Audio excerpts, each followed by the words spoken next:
ମୋ ଗାଁ ମୋ ବିଦ୍ୟାଳୟ। ରଚନା ହେମନ୍ତ କୁମାର ପ୍ରଧାନ, ପୁରାତନ ଛାତ୍ର। ପବିତ୍ର ପ୍ରତାପ ରାମଚନ୍ଦ୍ରପୁର ପ୍ରକୃତି ଧରିଛି ଶୋଭା। ପବିତ୍ର ପ୍ରତାପ ରାମଚନ୍ଦ୍ରପୁର ପ୍ରକୃତି ଭରିଛି ଶୋଭା। ଭୁଆ ନାରିକେଳ ଶାଳ ପିଆଶାଳ ରସାଳ ବାନ୍ଧିଛି ଗଭା। ସୁମନ ସୌରଭ ସୁଗନ୍ଧ ବିଭବ, ସୁମନ ସୌରଭ ସୁଗନ୍ଧ ବିଭବ ରହିଛି ଆନନ୍ଦମୟ। ସାକ୍ଷୀ ଗୋପୀନାଥ ନାମରେ ସ୍ଥାପିତ ମାଧ୍ୟମିକ ବିଦ୍ୟାଳୟ। ଏ ଆମର ଗୋପୀନାଥ ଉଚ୍ଚ ମାଧ୍ୟମିକ ବିଦ୍ୟାପୀଠଟିକୁ ସାକ୍ଷୀ ଗୋପୀନାଥ ନାମରେ ସ୍ଥାପିତ ମାଧ୍ୟମିକ ବିଦ୍ୟାଳୟ। ଶିକ୍ଷାର ଉନ୍ନତି ଅଞ୍ଚଳ ପ୍ରଗତି ଭାବୁଥିଲେ ଭାଗୀରଥୀ।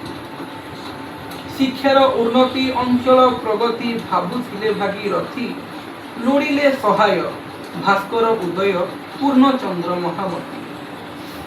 ବସି 3 ଜଣ କରିଥିଲେ କ'ଣ ଶିକ୍ଷାର ବିକାଶ ପାଇଁ। এই 3 ଜଣ ବସି କ'ଣ କଲେ? ଆମେ ଆମ ଅଞ୍ଚଳର ଶିକ୍ଷାର ବିକାଶ କେମିତି କରିବା। ତେଣୁ ବସି 3 ଜଣ କରିଥିଲେ କ'ଣ ଶିକ୍ଷାର ବିକାଶ ପାଇଁ।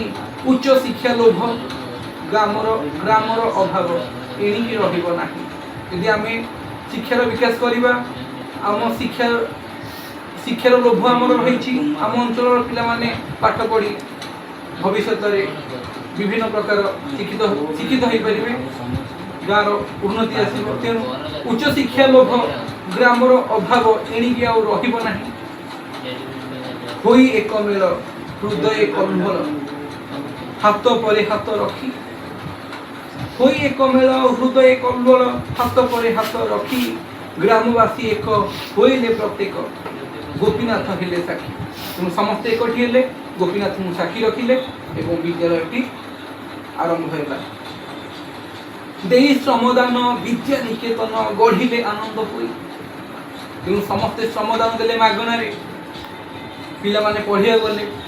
ତେଣୁ ପଢ଼ିବେ ସରବେ ଆଗକୁ ବଢ଼ିବେ ଆମରି ପିଲାଏ ଯାଇ। ତେଣୁ ଦେଇ ଶ୍ରମଦାନ ବିଦ୍ୟା ନିକେତନ ଗଢ଼ିଲେ ଆନନ୍ଦ ହୋଇ। ପଢ଼ିବେ ସରବେ ଆଗକୁ ବଢ଼ିବେ ଆମରି ପିଲାଏ ଯାଇ। ସ୍ୱରୂପ ଉଇଁଲା ଜୁଲାଇ ପହିଲା 1988। ତେଣୁ ଶିକ୍ଷାର ଯେଉଁ ବିଦ୍ୟାଳୟ ଗଠନ ହୋଇଗଲା 1988 ମସିହାରେ। ତେଣୁ ସ୍ୱରୂପ ଉଇଁଲା ଜୁଲାଇ ପହିଲା 1988। ହୋଇଲେ ଜନମ ଶିଶୁଟି ଉତ୍ତମ ସତେକି ସ୍ୱର୍ଗତ। ତେଣୁ ସେଠି ଭଲ ଭଲ ଛାତ୍ର ଉତ୍ତୀର୍ଣ୍ଣ ହେଲେ। ଶିଶୁ ଯେମିତି ସ୍ୱର୍ଗତ ଯେମିତି ଜହ୍ନମାମୁଁ କେତେ ସୁନ୍ଦର, ସେମିତି ଭବିଷ୍ୟତ ପିଲାମାନଙ୍କର ପୁଲକିତ ହୋଇ ଉଠିଲା।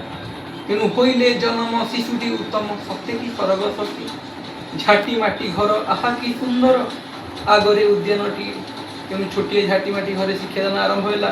ଆଗରେ ଗୋଟିଏ ଉଦ୍ୟାନ ଅଛି। ବିଦ୍ୟାର୍ଥୀ ମନ ପୂର୍ଣ୍ଣ ଉପବନ ଭାବରେ ବନ୍ଧନ ହୁଏ।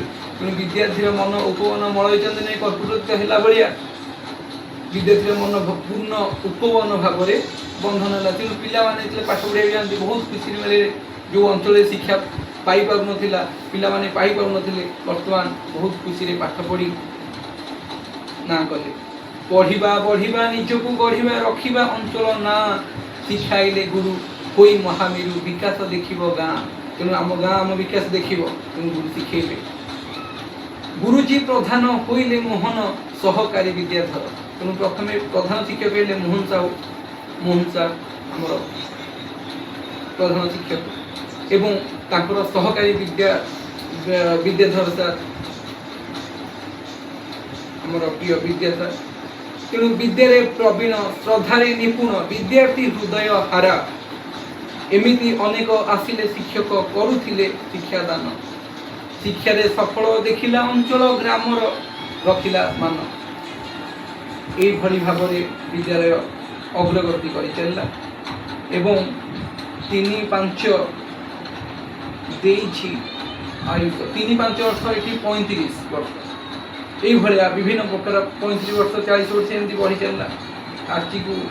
ତେଣୁ ପାଳିଛି ଜନନୀ ହୋଇ ଆମକୁ ସେ ପାଳିଛି आमे पुरातन सांगरे नूतन जयंती रे मन मोही तेणु आमे पुरातन छात्र गुड़िक भाई आम जे लिखिं कहते तेणु आम नूतन जयंती रे मन माही विद्यालय पुणी आगु आगु नवा से ही विद्यालय भाग्यर उदय आमको दे ज्ञान तेणु से विद्यालय रे पढ़ी आमर कि ज्ञान आमर उदय हो तेणु दिव्य बंधन दियंती आह्वान सादरे सौम्य रंजन बर्तमान आम सौम्य सर प्रधान शिक्षक अच्छा तेणु सी बर्तमान ये विद्यालय कहते तेणु केमी लगे कविताटी आपण मैंने मतामत देवे जय जगन्नाथ।